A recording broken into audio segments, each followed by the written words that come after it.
Way before Election Day, Ontario has been laying the groundwork here in Washington, D.C., advocating for its interests in the Capitol building behind me, as it looks to warn the new administration of the perils of protectionism. There we go. We got two governors that want to meet us. The biggest contingency plan is to have relationships. David Patterson, the province's representative to Washington, tells me his office hedged their bets to the Republicans, meeting with governors, senators, and their staff on Capitol Hill over the last year. Their message? Ontario is indispensable to economic growth in the United States. Trump is floating hefty tariffs on all U.S. imports. The impact could be especially felt in Ontario, which is the #1 customer to 17 states. Automakers in particular are weighing the possible impact. We famously talk about cars crossing the borders many times.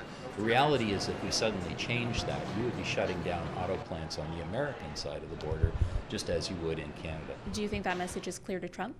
Yeah, I think they do understand that.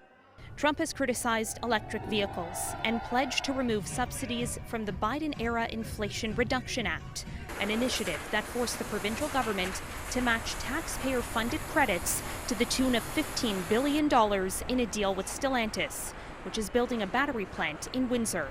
Patterson isn't worried.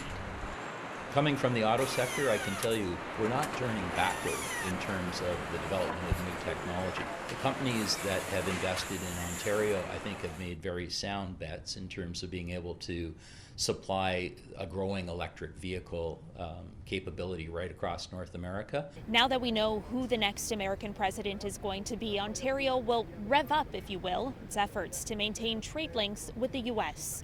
But as Patterson sees it, we're so integrated between Ontario and the United States, particularly those under the Great Lakes. You can't unscramble these eggs if you even try.